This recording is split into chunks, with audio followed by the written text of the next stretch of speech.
Hi, and welcome to the Way of Conscious Mindfulness, a weekly podcast and YouTube show discussing spirituality and science, balancing with health and well-being and mind, body, and spirit, with a Daoist twist, a Daoist flavour.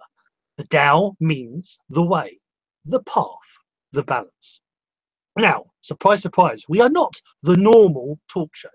Each week, we either have a guest or a subject. This week, we have a very wonderful guest.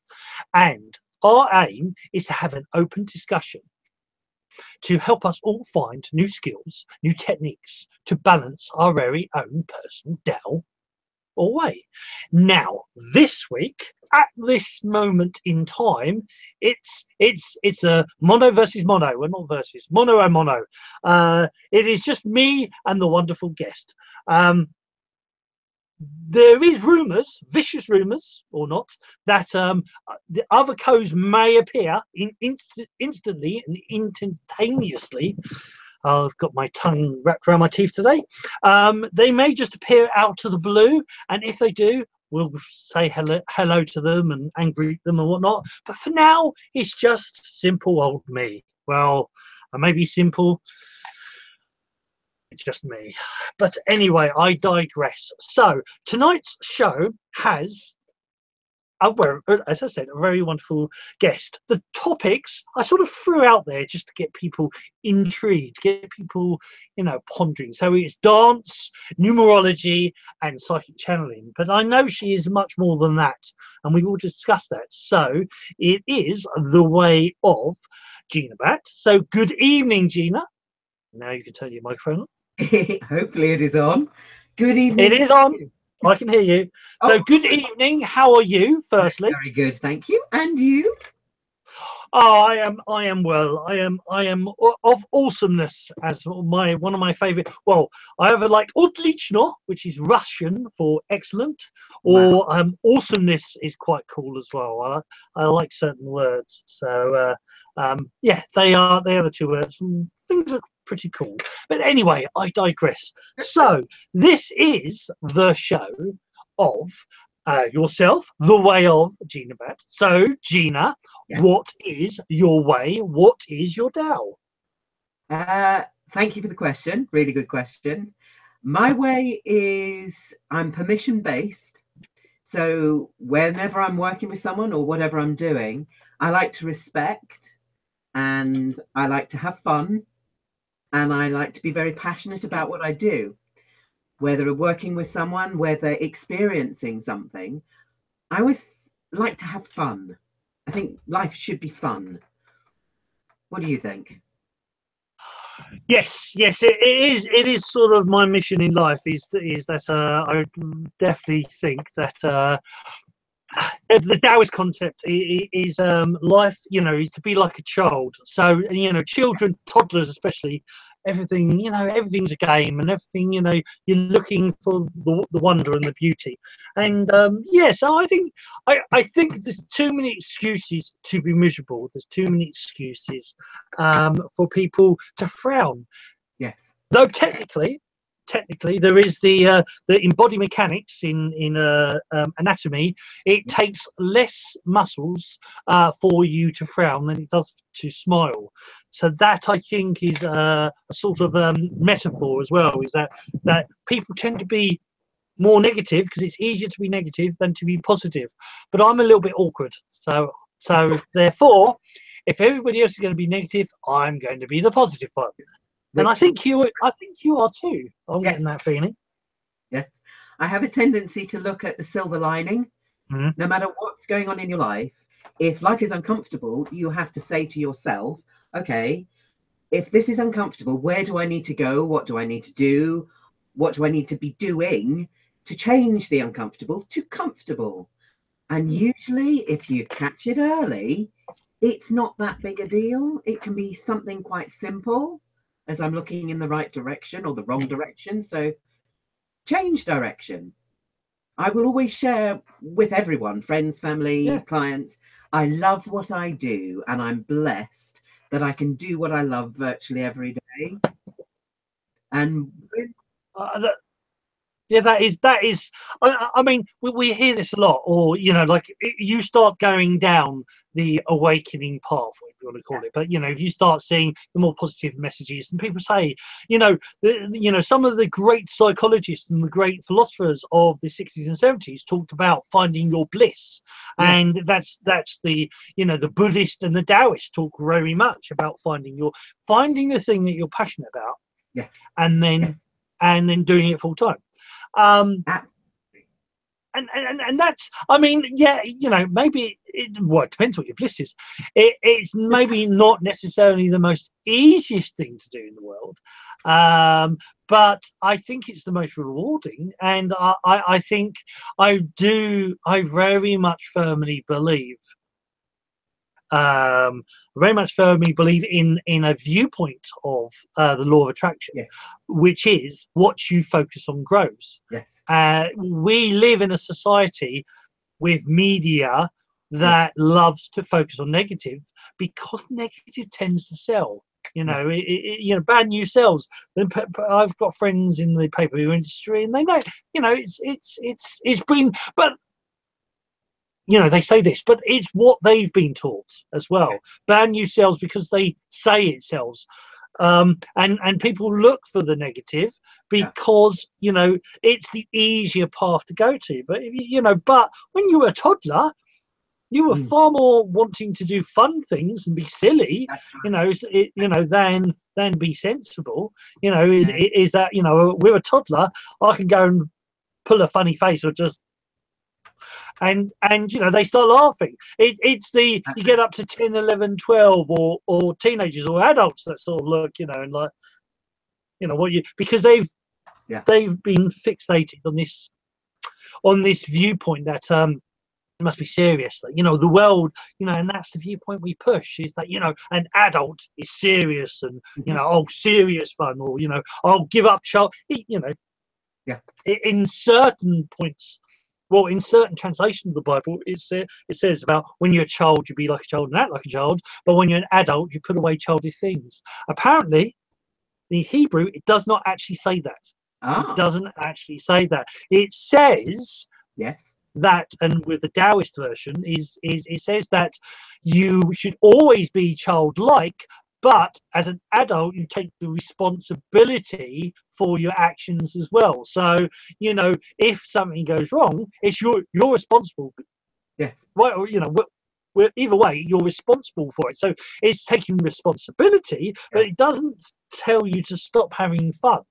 That's the difference. But anyway, I digress. So, what are the main things that you do then? What do you do now? Let's start with the now. Right. So, to really put it in context, I learnt quite early on in life I need variety. And because I'm very, very creative, variety meant, I've been psychic basically since I was about 3.5. So I could see spirit, communicate with spirit. And to me, in my world, I actually felt that they were real. So what was happening was I was having conversations, my mother over the kitchen, looking out of the window, thinking, yes, I've got a nuts daughter. She's talking to the plants and fairies in the bottom of the garden. But over time, I used to dream things that would then appear on the front page of a newspaper 3 or 4 weeks before it would happen. Or I'd know events, or I could pick up on stuff. And as I got older, and I call them my team, as a child, there's thousands of them, but as a child, I could only count up to 800.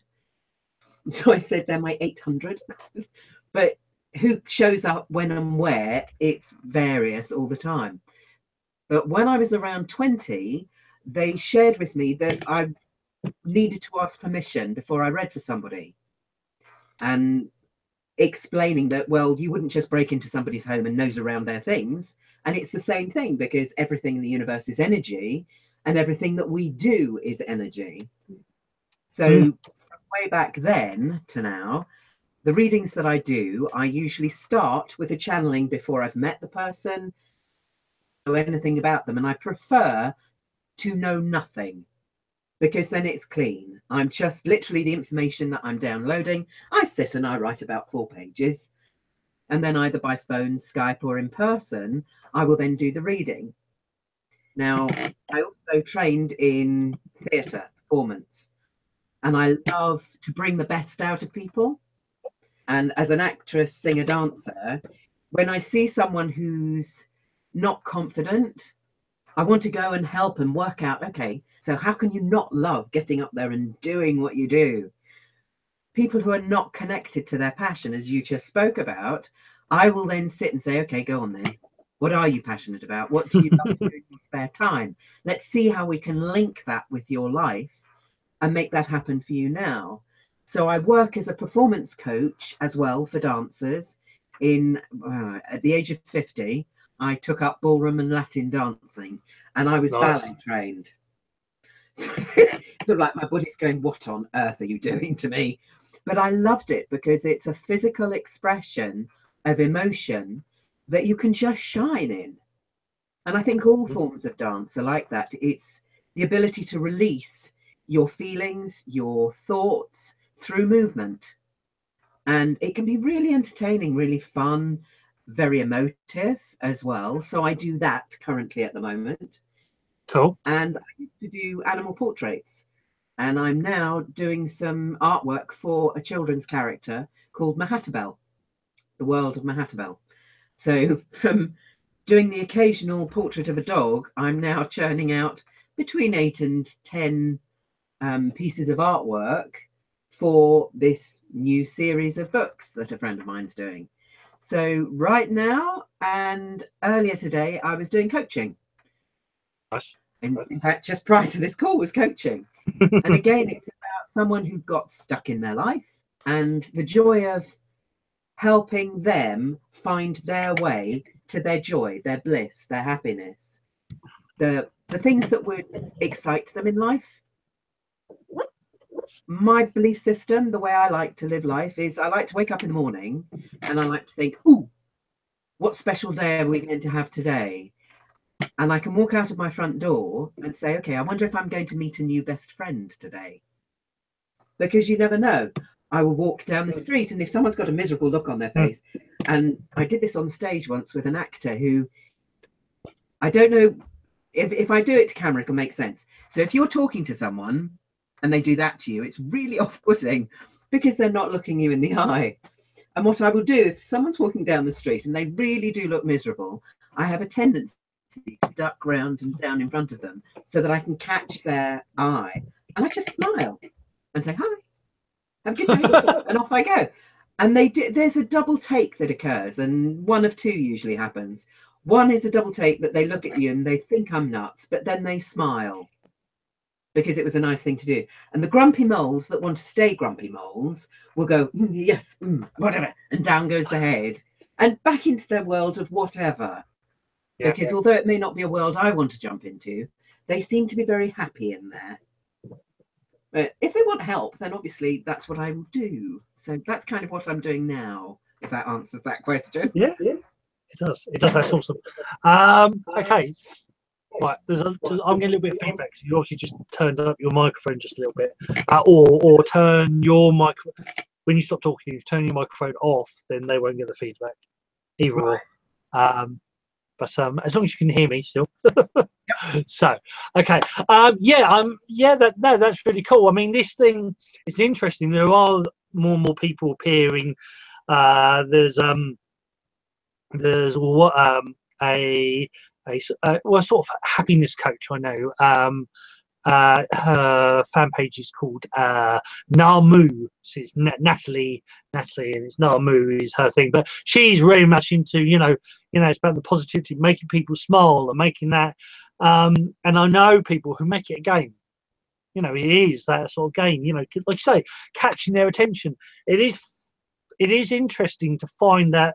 I used to many years back in the 90s, a couple of decades ago, I used to train. One of my teachers one of his students owned an island in the Maldives, and we would go to the Maldives, and we would go to the holiday islands to get food or to have a bit of a breather. So we go to the holiday islands, and it's funny how every single person is saying hello.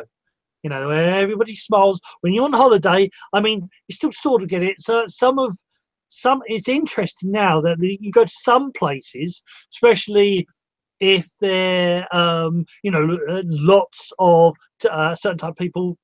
British can happen a lot. When you get a lot of British people on holiday, they seem to be very miserable or don't seem to talk. But when you get an open and it's all a mixture of people, and especially like somewhere like the Maldives, where they're beautiful sandy islands, everybody's smiling and everybody says hello. Hawaii was another place. Everybody's smiling and everybody's saying hello.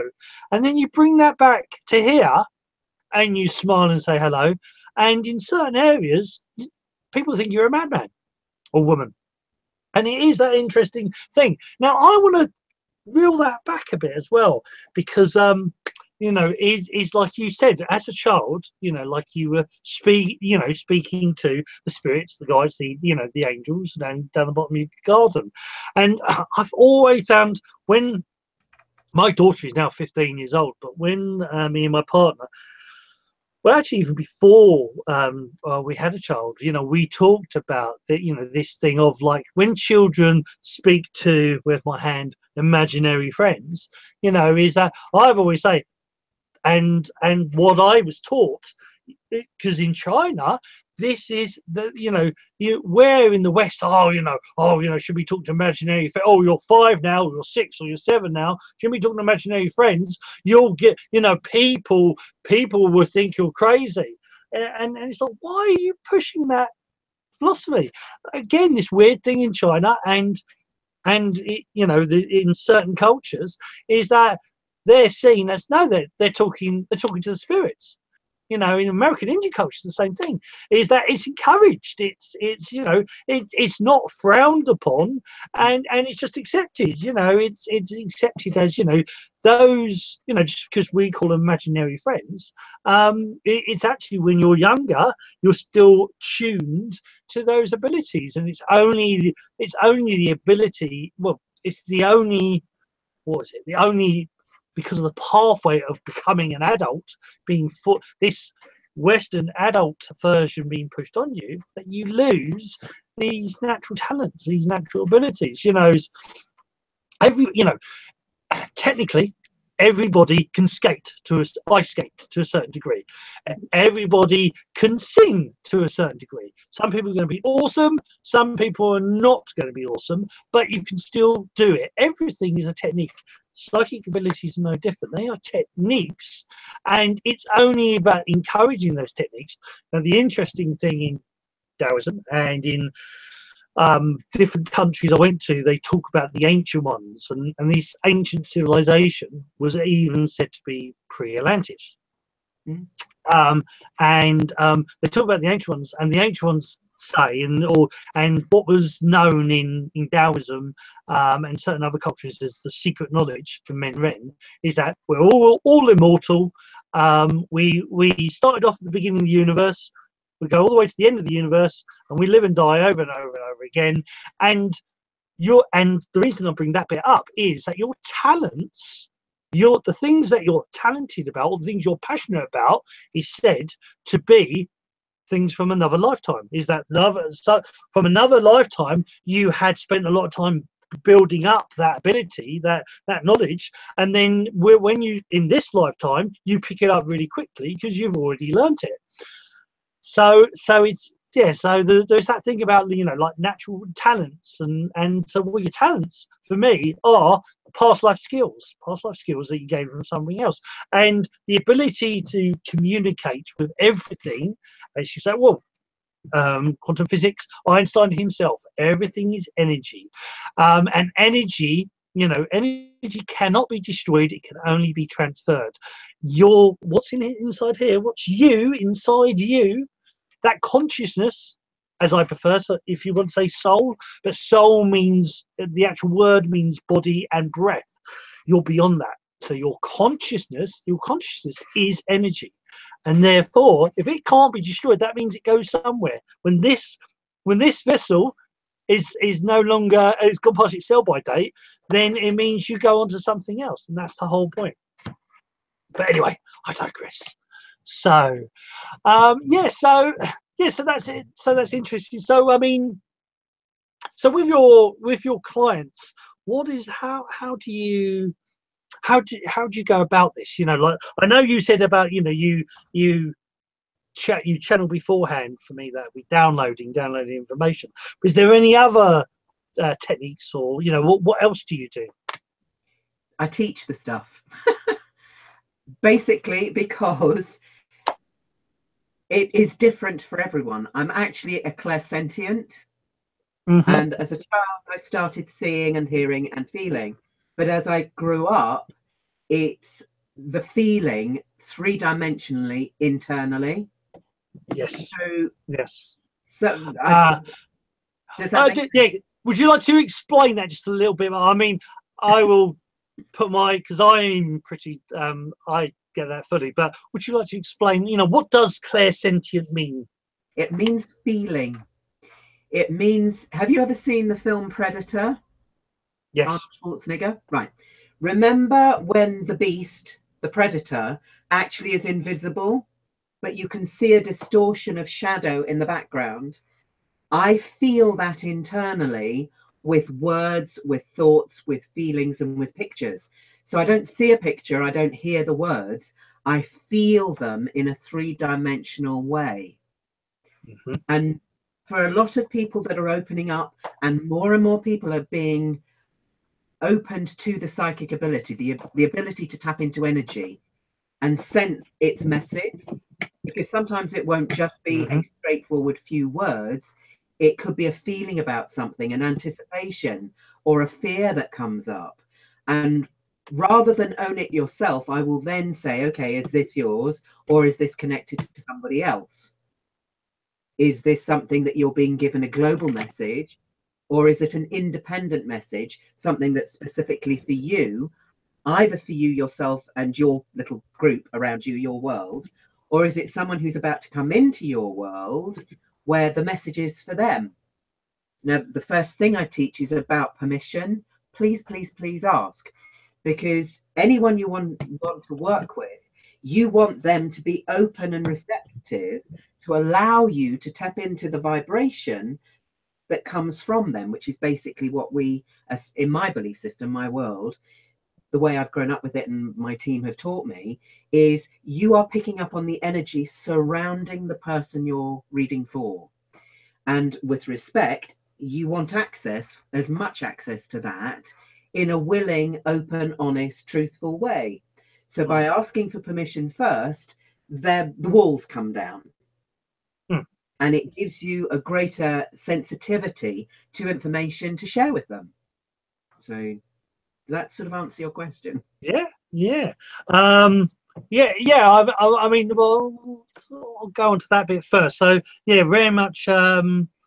There's a universal law. One of the universal laws is said to be about free will.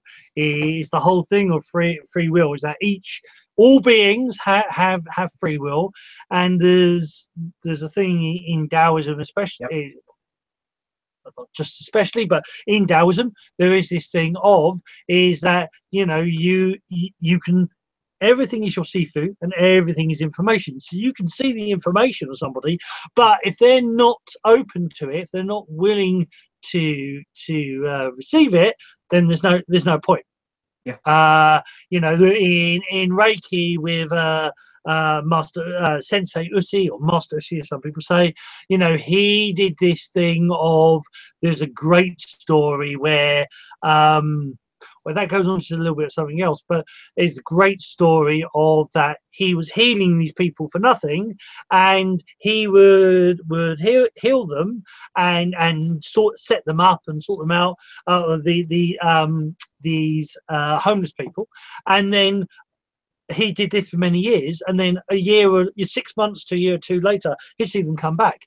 And you say, like, why have you come back? And they said, because it was easier living on the streets than it was this. And it's the whole where it's easier to live on the streets than it was to, you know, start again and be in the life. And the whole thing is, if you're not ready for that change, if you're not ready for that information, then it is in essence pointless. You know, it's only when you're ready for it. It's like the Western saying, you can lead a horse to water, but you can't make it drink. You know, if it's not thirsty, it's not going to drink. So, and I've said many times is that there's a Middle Eastern diagnostic tool, which is basically like a face and body reading called Farasa, which is actually in the Quran, and they call it the people who could read the mark. And in Farasa, so you can see the personality of somebody and the attributes. And the Chinese version, the Chinese facial diagnosis, that you can see, you know, from the face and the body, you can see their organs and what their organs are up to and doing, and you can see something going wrong. We can see, I watch the way people walk and watch the way people move, and I can see a limp, and it's funny, sort of like I say, sort of the same thing is, or I say, oh, you're limping, or I'll read the diagnostics, and they'll say, you must be psychic, because how did you know this? And I say, well, no, well, for me, that's not psychic, because it's just knowledge, it's information, it's always there. Now the clairsentience is an interesting one for me, because my teachers were actually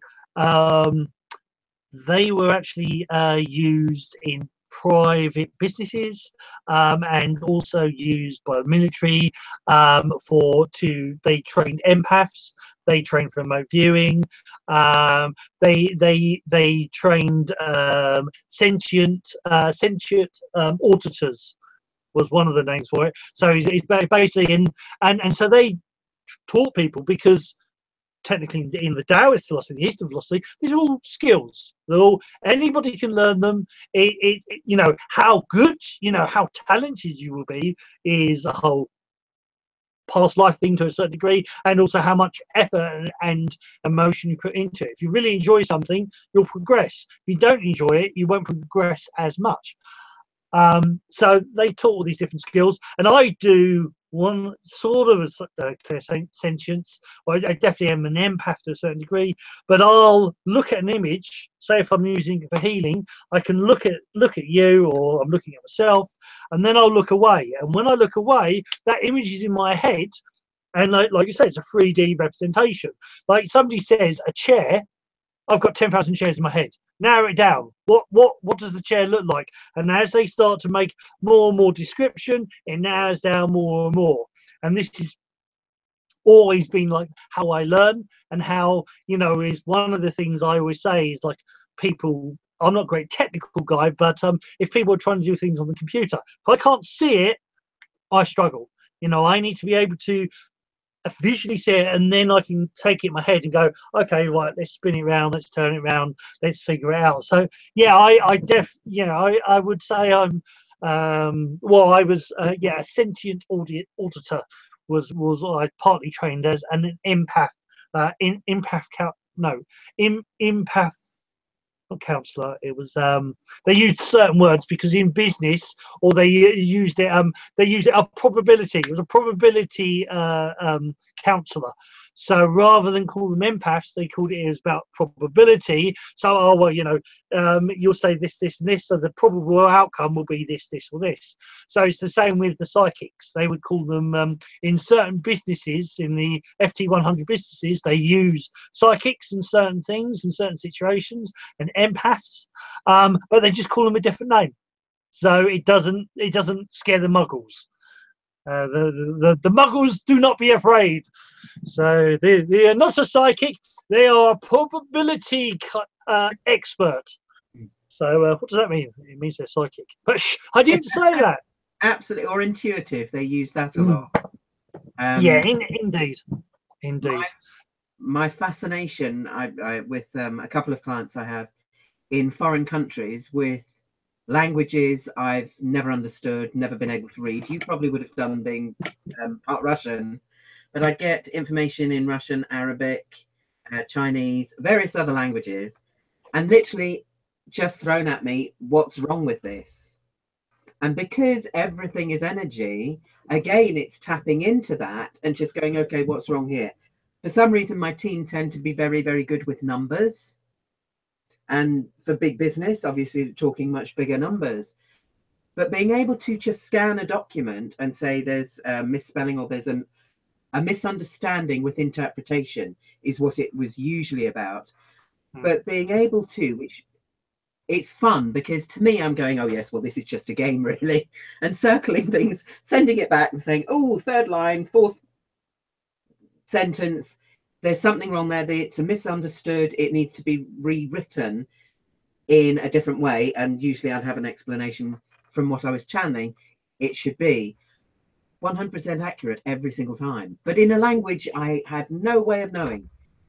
But there must be something, as you're talking about the past life stuff that we bring with us. I often will say to a client, ask a question and an answer pops up that quick, and they go, I have no idea where that came from. And I will often say, it's probably a past life you've led where this was your area of expertise and you chose to bring it with you in this lifetime. Yeah, very, yeah. I mean, it's very much that, you know, Taoism, you know, Taoism in general, like Tao means the way. So there are different ways within Taoism. So you have the barefoot doctors are quite spiritually scientific. So they you know, they have all their systems and you know, the especially so like the Tao Te Ching, which is Lao Tzu's or Lao Tzu, it should be said. The Tao Te Ching is the way of power, and that very much talks about things in a certain way. And then you've got the I Ching, again, it's all about order and the things in a certain way. And so, you know, you've got all this information. Well, you know, if this happens, then this will happen, and if that doesn't happen or that happens, then this or this. And you have set things, but at the same time, in that there's the spirituality of the intuitive. You know, you also go with the flow at the same time. And then you've got the other version of, say, Dragon Dog Shaman, which is very much the shamanic side. So it's very much about connecting with the spirits, but the spirits are energy. You know, is energy. Everything is not just. In actual fact, the Chinese astrology actually originates from Taoism. Now, it was the Buddhists that actually added the animals. So the year of the dog, the year of the horse, the year of the rat, it was the Buddhists that added the animals to it. Before that, they called it the branches. So there were 12 branches, and there's like branches of a tree, but the point is that it was branches of information. So this vibration, that equals this information, that equals that. And even to the point in the Eastern philosophy, even like India had it originally, and China, is that symbols, you know, there's a couple of symbols, you know, you've got the chakras behind me, you've got the Tai Chi symbol. Where's my Warhammer? Oh yeah, it's behind me. I'll get that in a second. The flower life here. These are all symbols. I've done this once before on the show. I'll quickly do it again if I can find something to hit, or I'll use a chopstick. This is the symbol, or this is a qigong, and the action of meditating on the symbol, or if it's a mantra, if it's a word, saying the symbol, or if it's a qigong, doing that qigong, that exercise, that symbol, that happens. You get a tone, and that frequency, that is the tone. So everything has a frequency within it. So you mention, or you know, you have, you know, a job that you're passionate, or you become passionate about something. It creates a frequency, it creates a tone, and that's what it's, you know, it's all about, these different tones and frequencies. And we, you know, whether you're an empath or clairsentience or whatever it is the Eastern philosophy, you're simply tuning into those energies. You're just like a radio. You're tuning into that radio to pick up that information. And I mean, I've done it in the past where I've said some really profound things and then gone, where the freaking hell has that come from? But because, and as a Taoist, it's like, like there's a meditation, a famous meditation similar to this, is it's like a cloud in the sky. You're aware of the clouds, but do not focus on the clouds. Just let it drift by. So as the information comes through, I just say it, but because there is no ego, as in I don't hold on to it, it's, oh yeah, that was me and I'm awesome for saying that sort of thing, I just let it go. And that, but because I let it go, it will, others will come by, other clouds will then drift off in the future. But when you restrict that information, you close off, you narrow that channel. But yeah, sorry, went off on a ramble, as I do in this show, especially when especially when it's just me, I tend to ramble. So but no, that's really cool. So yeah, so you channel into that. I love that idea as well, of you channeling into that person, and you're, in essence, getting permission, you're gaining that information from them.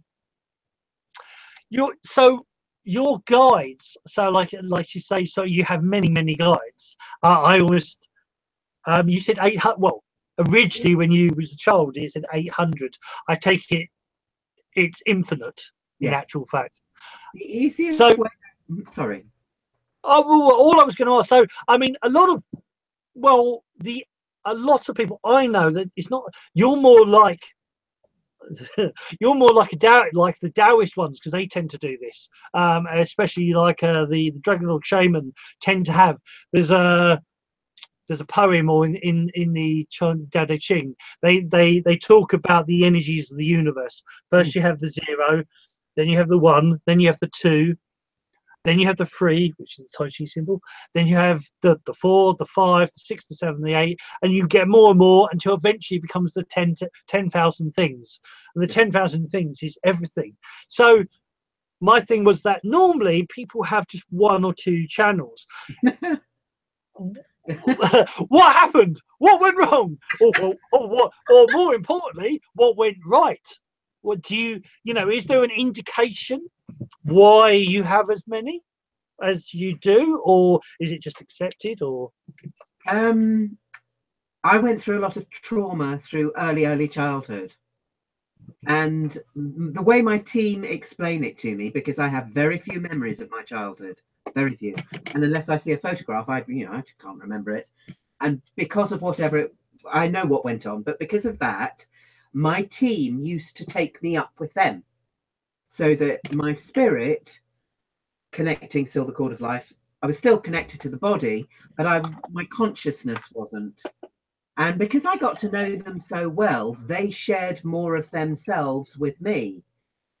So some of the first ones that came to me, what I call my 12 tall walkers, and they are like giant redwood trees. They are huge.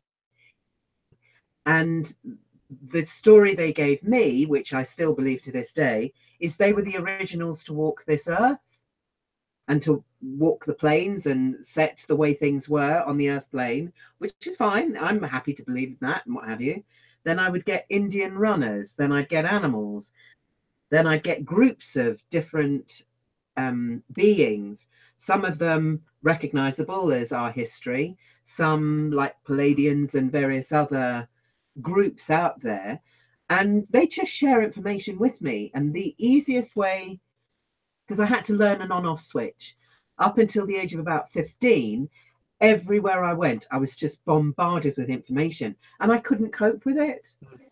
So I needed to find out what my on-off switch was. Yeah. And because I'm theatre orientated, and my father wrote a piece of music and it was played by the Royal Symphony Orchestra at the Royal Albert Hall, and I was about 15 when we walked in, and then they said, and Dad's music came up, and I just walked into the Royal Albert Hall, and that's what I have now when I'm connecting with spirit. It's like walking into that hall and there's just tears of all these different wonderful energies, loving, kind, generous, sometimes boisterous energies that just want to help.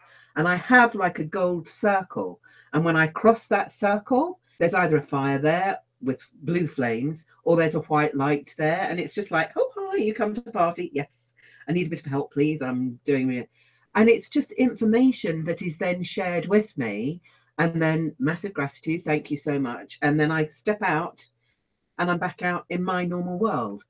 I have a physical aspect to it as well, which I wasn't aware of until a few years ago when a friend pointed it out. And I have a physical tick with my head and my neck when they're connecting and working through me. But I think because I grew up with it from such an early age, it's very natural for me. So I've never had to break down what it was until about 5 years ago when a client said, I want to know what you know. And I looked at him and I said, well, I don't know very much at all. I know nothing. I come from Barcelona. So, so I'm like, and it's only when you go through it, you think, oh, and I didn't know I knew that, and I didn't know I knew that. So it's yeah, I love the way it works. I love the way energy connects, and it's just grown along the way over the years. So yeah, I've been doing this, well, the channeling and the connection with spirit for 58 years, 59 years. I'm 61 now. Yeah, 58 years.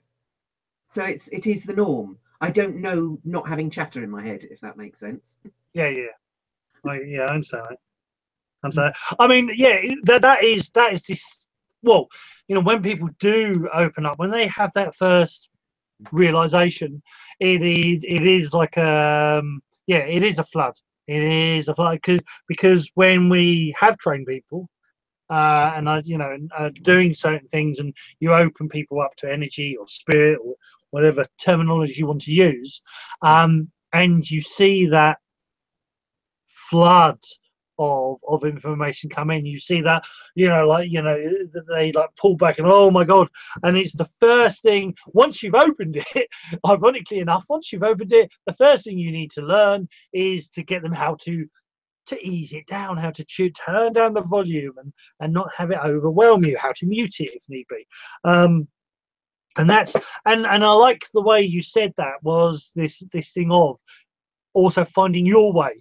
You know, this is that, you know, people say, oh, you know, I want to learn how to channel. Okay, well, I can teach you my way, or I can teach you the ways I know, and hopefully one of them will be your way. But there are 6 billion people on the planet, or 7 billion coming up to, and that is 7 billion ways, all variations of different ways. There is no one path. There is no, there is no one faith. There is no one religion. There is no one anything, because the universe is meant to be diverse. It's meant to be, like your 800, it's meant to be the 10,000 things. It's meant to be so varied, so you find the right one for you, because it's all about originality. It's all about the oneness, is everything's interconnected and everything is one. But while you're on this universe, you're meant to be diverse. You're meant to be different. You're meant to find your own way. And yeah, so it's that first thing of, you open up the floodgates, then you have to, once you've opened them up, then you have to learn how to channel it and tune it. It was a little bit like with the healing diagnosis, we would learn or teach people about like reading the body, and the first thing people would say is, oh my god, there's so many ill people around. And say, well, they're just asleep. They're not ill, they're just asleep. They need waking up. Yeah, that's changing. It's changing because of the golden realm, or the golden race, as the translation to me wasn't golden age or golden realm. It's actually golden race. We are that golden race. And 2012 was just literally the beginning of the doorway into the age of Aquarius, which is about a 50-year window before you actually get into it. And the whole point of that is that there will be, like was it the 144,000, is that there's a misunderstanding of that. They are the people that help everybody else wake up. They're not they're not, it's not the 144,000 and nobody else, or it's not they are the superior. It's that they have got through the door first. They're the ones that are taking a lot of the crap first, and then and then they share that love and share that energy and help people along the way. Absolutely. But that's my viewpoint anyway. And I concur. And it is different for everyone. it's also, if I may share, the meanings of Please. things. We have crystals and things, and we talk about, right, this is Celestine, and the power of this is X, Y, and Z.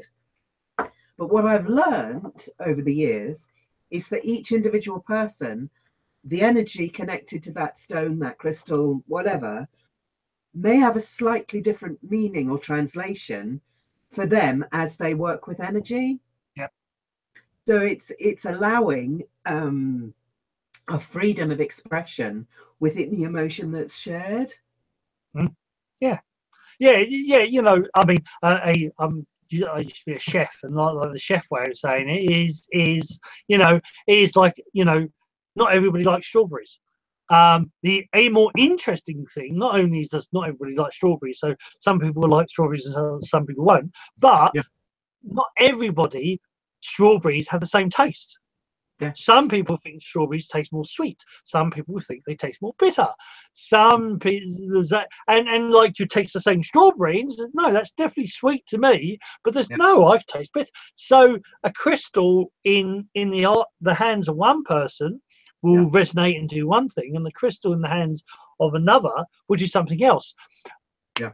An example, me being me, Moldavite, for a lot of people, is too much. It's a very powerful crystal, and they, you know, they can struck. For me, I can. Well, I haven't actually at the moment. It's over there, but I can wear it around my neck all day, 2 pieces of it, and it's fine. And I've had a piece of Moldavite in my hand, done my little magic, put it on somebody else's hand, put one hand above, one hand below, and literally watched that vibrate in their hands, and then freak out because this, you know, it's vibrating like mad. But that's me. That's what I can do. That's what I can do with that energy. And that's what I want to go back to a little bit. Or you said about the 12 main entities, and being like the size of of trees. There was mentioning trees. There's a big thing. I've always had a great love for trees, and there's a very much in both the Buddhism and Taoism is that everything, in Buddhism, all life, all plants, trees, whatnot, they're all are conscious. They're all conscious. The difference is in Taoism, that is conscious. That is made of particles. That what it's made of is consciousness. It is energy, is consciousness. It is alive. So there is a ruling soul that was created, that decided to feel what it's like to be this piece of pottery that apparently looks like me. Well, a friend of mine gave this to me a couple of years ago. But everything is alive. So trees are obviously have a conscious state, and trees are said to be consciousnesses of great meditation. That the state of the tree is in a permanent state of meditation, and that's why it sees, for a tree, or people who observe trees' energy, say like they are, everything spins by with a tree, and you have to stay there for a long time for it to actually even notice you, because in its world everything's going very fast, and you have to be there several days for it to go, oh, there's something there. What's that? Yes, so I have a great affinity. I love trees, and have a great affinity. And funny enough, I know quite a lot of qigongs that are tree based, or called yamzhong, which is standing stake, or stand like a tree. So yes, so but then, anyway, so I mean, so that's very like cool, this interaction. I mean, so so you're now on this path of helping and guiding. Yes. That's where you are now. Yes. Yes, absolutely, and love it. I think we're all given the opportunity to expand and grow if we are willing to go there, and happy to just allow that energy to work with you and to work with it. Too many times, too much tight control doesn't allow for flexibility and for spontaneity, so that energy just does what it does. I recently lost both my parents, and my father, thank you, I wasn't there when he passed. We weren't there for my mum's either, but I kept dreaming about my father being stuck in the care home where he passed. And he was only there temporarily, having just been in hospital, but he needed to get more mobile to come home, and we were trying to adapt the house for him to move home. And I was dreaming this and dreaming this till eventually I woke up and I said, okay, Papa Son, I will come and collect you. You don't have to stay there anymore. And I went to this care home under an excuse and a guise, because this is about 10 days later. And the energy of my father was so strong that he was around me, within me, all over me. And we just walked out. And the minute he had left that premises and we were outside his house, that's when he chose to move on. And he said, oh, I'll be back, Dee, don't worry about it. And it's that wonderful ability to be able to do that for energy that's stuck. And we can go into a house and the feeling in the home is one of stuck energy, but it's only energy. So, okay, what do we need to do to turn this around? I will always go for comedy. Every single time I'll go for comedy. Anything that's fun, anything that's bright, anything that's light-hearted, because that's going to move the energy and change its form so that it can vibrate in a lovely, beautiful, happy way. So, yeah. Love working with energy. Love it. Yeah.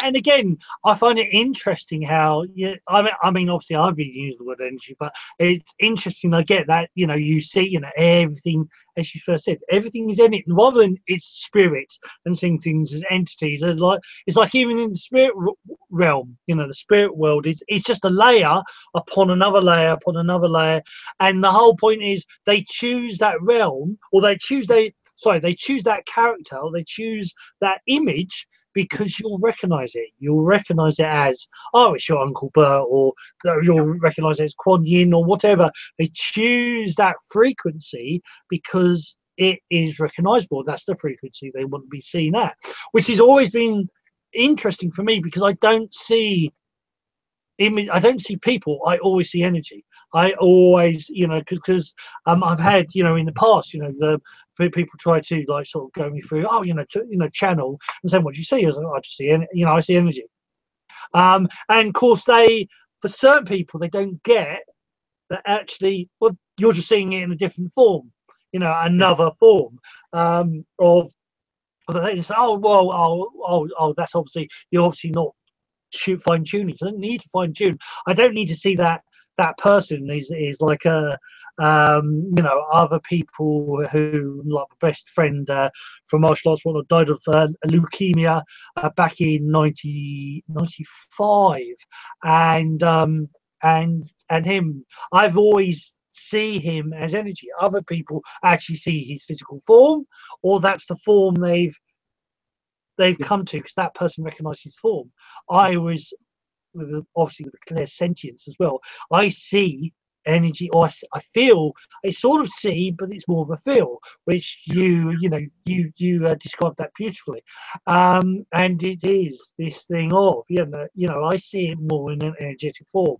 I see it far more fluid. Actually, there's not a standard picture, but my logo for the Way Of, my holistic healing coaching company, is water. Is that one of the biggest things? There are two main. Get the hammer. Come on, hammer. Come to the party. So one of my friends from Mythic Gear created this, and it's a Tai Chi Warhammer, Tai Chi both sides. But the whole point is that one is yin and one is yang, and the point of this is, like there is in Taoism, there are many different styles, but within those styles, there's two main themes as such. There is the water way and there is the fire way.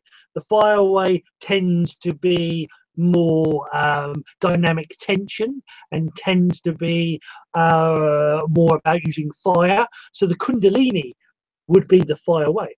and then the kundalini from like yoga and whatnot. So the fire serpents going up the body, and then the waterway is more changing, and it more adapts and it yields.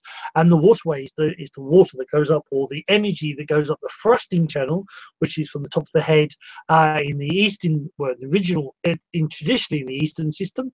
But when you talk about the ancient ones, all this information I got from Tibet, from China, from India especially, they talked about this ancient culture. They know it's the ancient ones, and for them, the chakras, the meridians, the chakras, the aura, the Merkaba or Merkaba, the pterygial field, and the dantians are actually all one system. They are what they called the layers to your consciousness. In the Chinese, call it the 5 spirit horses, the 5 wild spirit horses, and the 3 riders. And the dantians are these energy cells. So, I mean, but again, it's just all information. It's part of the 10,000 things. You can call it whatever. You can call it wombat, as far as, like, you know, whatever works for you is what it really is all about. You know, it's all about tuning into this in your way and having fun with it. That's really important, you know. And like you said, like clearing energy. I was trained to be a clearer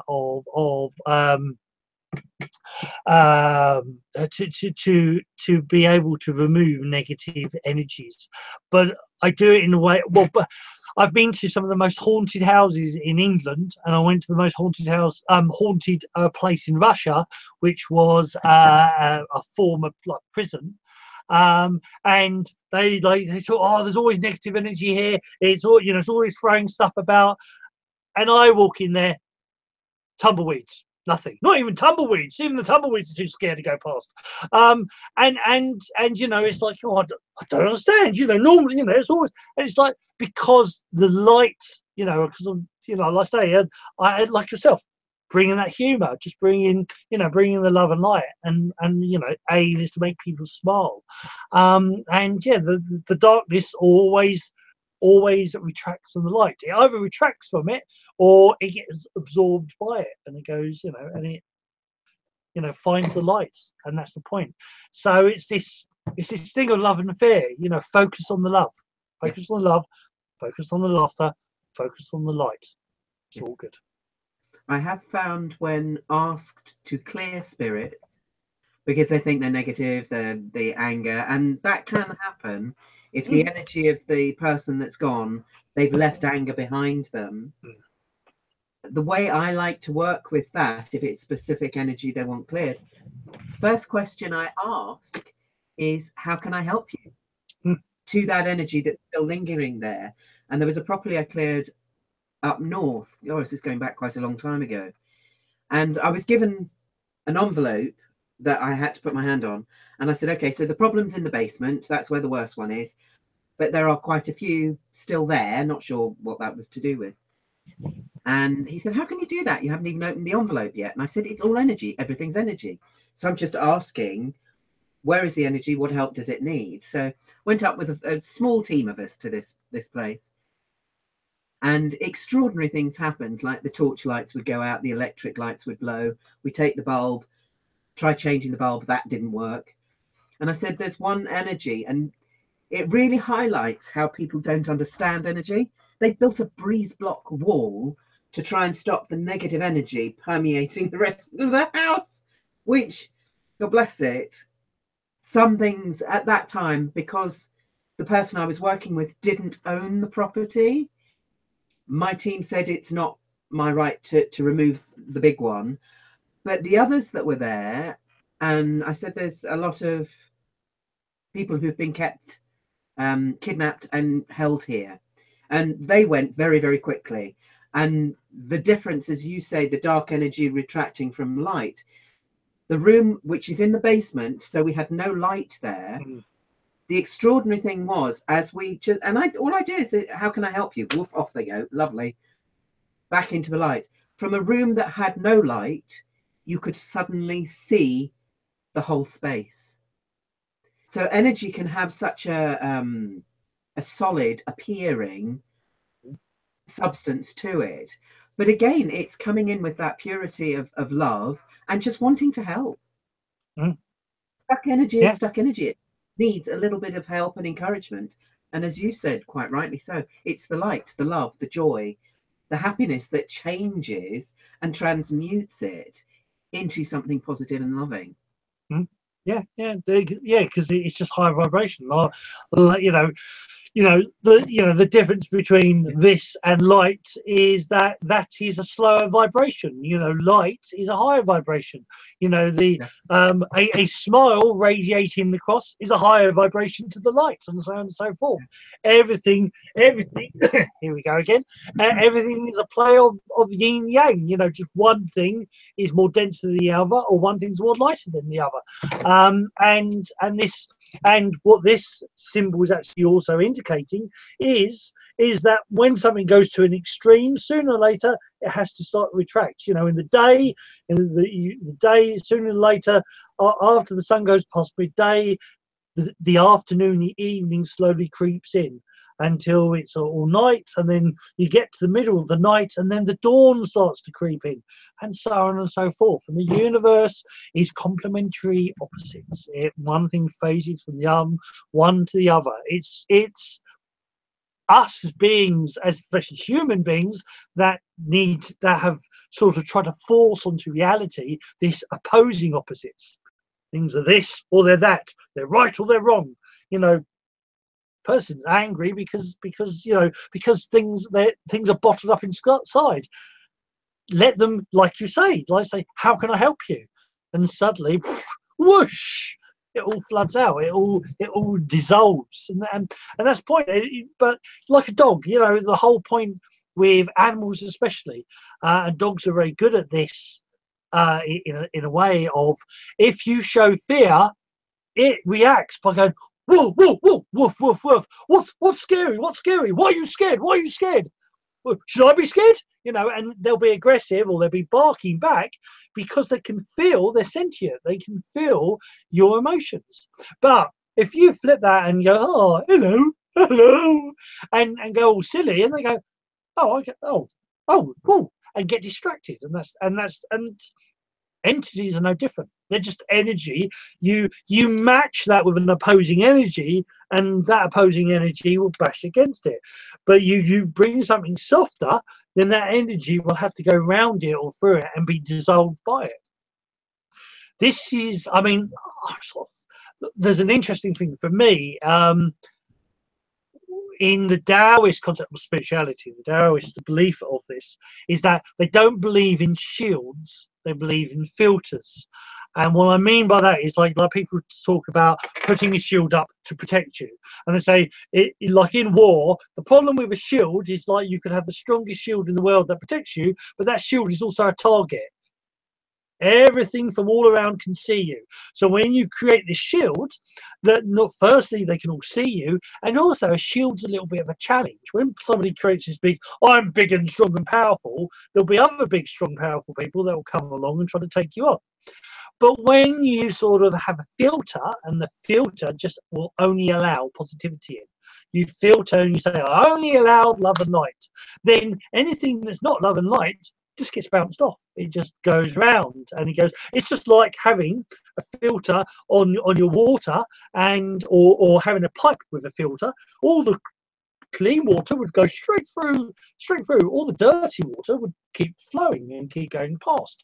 So like you have a filter and you're pouring through that filter, but it can still continue on elsewhere.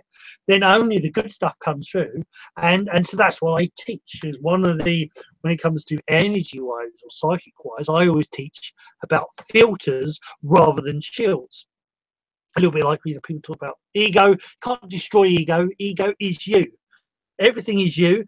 Ego is you. You can't destroy the ego. It's your Sifu. It's your teacher. It's just trying to teach you in a different way. But hey, what do I know? I would say you know a lot. Great wise one. I know nothing. I come from Barcelona. I know nothing. That was one of my old friends. We used to joke about this all the time. Is that a famous friend? Well, a friend of mine. we used to go to Mallorca a lot, and we would go training. And this waiter, this simple waiter, knew the chief inspector, knew if you needed some money. He knew the head of the banks. If you needed this, he knew. But when you say, what was his name? Carlos, you know everybody. And he'll always say, I know nothing, I just come from Barcelona. I know nothing, I come from Barcelona. So like, I always, the Daoist, another way Daoist saying, which I say is, hey, what do I know? Is that don't let the ego take over. Don't, because even with, the healing or whatnot, don't let that side of you take over, because if you give it too much energy, it feeds off, and then you feel, oh yes, I'm so wonderful, I'm so fantastic, but you actually lose your abilities, you lose your skills, because you're disconnecting. Yeah, absolutely right. I agree with that 100%. Absolutely. Yeah. So I mean, so what have you done in your career? I mean, what weaves and turns has happened, since you were a teenager, let's say. So what different roles have you done? Well, I did ballet and tap and jazz and modern, as it was called then. And then I went and trained at Arts Educational School to do the drama. And I had a career in theatre for close to 40-something years, or performance in one way, shape or form. But I ran the spiritual, energy, psychic stuff alongside of that. So, I mean, I'm very, very privileged, very wonderful people that I've worked with within the industry. And one of my favourite times was doing Dad's Army, the musical, with all the original cast, and having such an amazing time with all of them. That's another one of my little sayings. Don't panic, Mr. Manning. Don't panic. Don't panic. Dear old Clive, lovely, lovely man. All of them. My favourite, and I suppose best friend on that show was John the Missourian.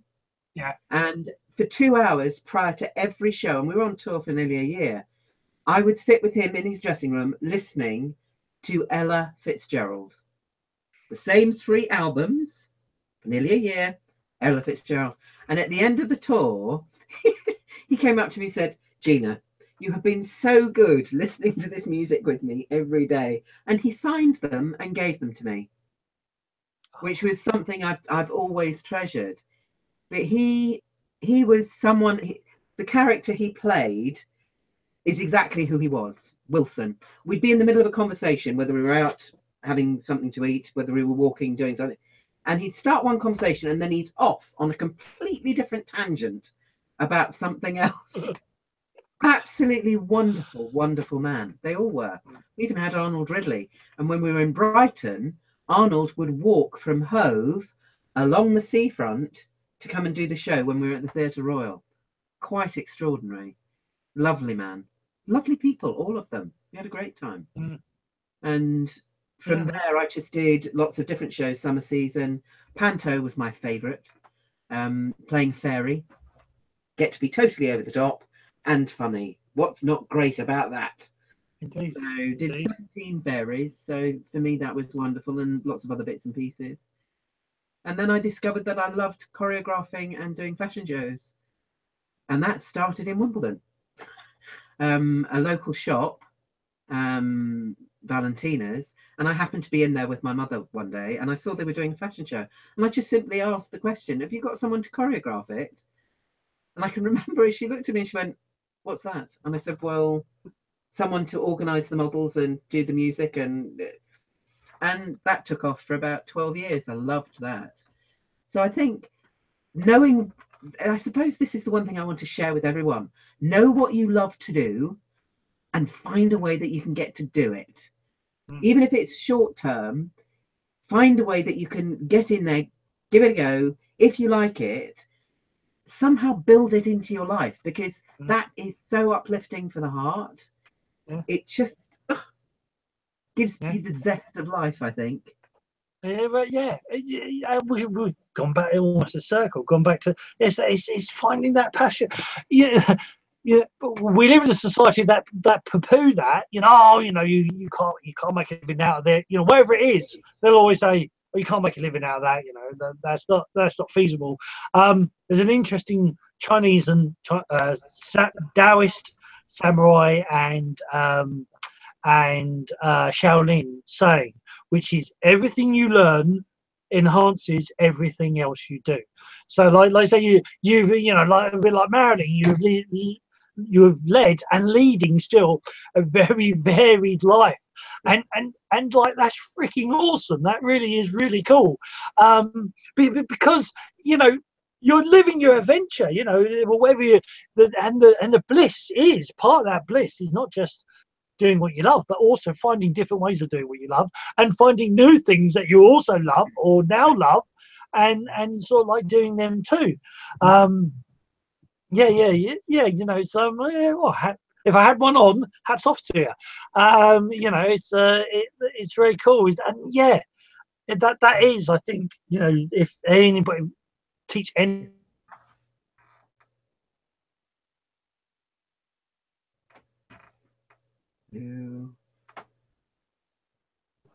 I think you should be. Can you hear me? I can hear you now. You froze. I think possibly you can hear me, hopefully. We have, the show has, my computer's frozen. Stand by. Where's the camera?